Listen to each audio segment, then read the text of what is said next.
ہزاروں سال پرانی انسانی تاریخ کی ممکنہ اولین بستی دریافت۔ بستی کون سے ملک میں دریافت ہوئی، جان کر حیران رہ جائیں گے۔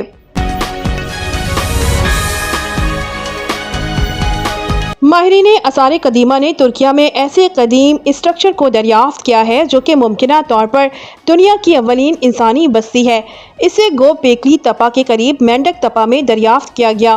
گوبیکلی تپہ کو ہزاروں سال پرانا ایسا مقام قرار دیا جاتا ہے جو اپنے بڑے پتھریلے ستونوں کے لیے جانا جاتا ہے۔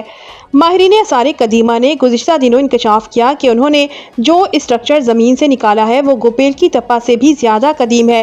یہ مقام ترکیہ کے ضلع ایوبیہ کے علاقے کے قریب دریافت کیا گیا، جو کہ زمانہ قدیم کی بستیوں کا مرکز تصور کیا جاتا ہے۔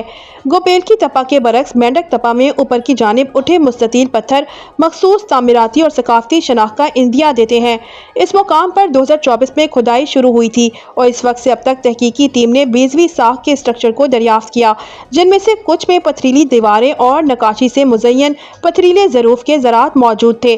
یہ دریافت ایک منظم معاشرے کی جانب اشارہ کرتی ہے جو پیچیدہ تعمیراتی اور فنکارانہ اظہار کے قابل تھا۔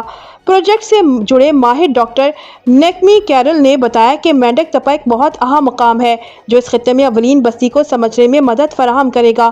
ان تعمیراتی اسٹرکچرز کا حجم مختلف ہے، جس سے یہاں رہنے والے افراد کے سماجی طور پر منظم ہونے کا علم ہوتا ہے۔ چھوٹی عمارات ممکنہ طور پر خوراک کی تیاری یا سامان ذخیرہ کرنے کے لیے استعمال ہوتی تھیں۔ درمیانے حجم کی عمارات رہائش، جبکہ بڑی عمارات رسوم کی ادائیگی یا دیگر مقاصد کے لیے استعمال ہوتی ہوں گی۔ ابتدائی نتائج میں بتایا گیا ہے کہ یہ بستی ممکنہ طور پر 9 ہجری دور کی ہے، یعنی گوبیکلی تپہ سے بھی پرانی۔ ماہرین کے مطابق اس بستی کا محل وقوع اس قدیم عہد کے بارے میں سمجھنے میں مدد فراہم کرے گا۔ 9 ہجری دور وہ عہد ہے جب انسانوں نے زراعت کو اپنایا اور بستیاں بسانا شروع کی۔ ماہرین کے خیال میں یہ دریافت ہونے والا مقام 11,500 سال قدیم ہے اور یہ انسانی آبادیوں کی تاریخ کو بدل دینے والی دریافت ہے۔ اسی مقام پر کچھ ماہ قبل ماہرین نے دنیا کی قدیم ترین کیلنڈر کے آثار بھی دریافت کیے تھے۔